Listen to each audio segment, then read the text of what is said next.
Dans un monde où le football est devenu un champ de bataille, un guerrier infatigable a été choisi pour couvrir chaque zone. Federico Valverde. Ce n'est pas un milieu, c'est un moteur de guerre. Les joueurs activent leur flow, ils pensent pouvoir suivre le rythme. Mais Valverde, il ne suit pas, il accélère le monde. Même Ichigo Kurosaki le regarde et dit « Cette pression, il ne ralentit jamais. Dès qu'il démarre, le terrain devient trop petit. Les lignes disparaissent, les distances n'existent plus. » Même Kilua Zoldyck fronce les sourcils. Ce n'est pas juste de la vitesse, c'est de l'instinct pur. Un adversaire tente de le presser. Erreur, dans sa tête.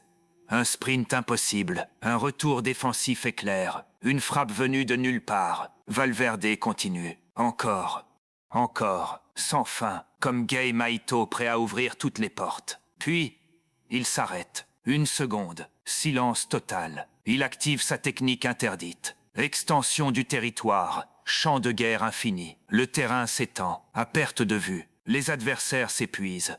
Leurs jambes deviennent lourdes. Leur souffle disparaît. Mais Valverde, toujours en mouvement, partout. Défense, milieu, attaque. Simultanément, même Gojo Satoru murmure. Il contrôle l'espace par l'endurance. Un joueur tente de le suivre. Impossible.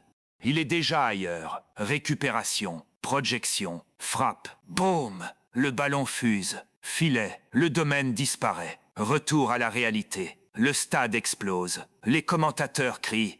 Il est partout à la fois. Sur le banc, Carlo Ancelotti reste calme.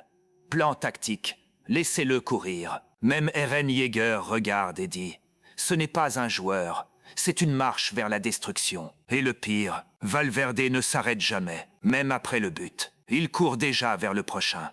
Conclusion. Quand Valverde est sur le terrain, ce n'est pas un match, c'est une guerre d'endurance. Et personne ne peut tenir jusqu'à la fin. Abonne-toi, like et commente, avant d'entrer dans son champ de bataille.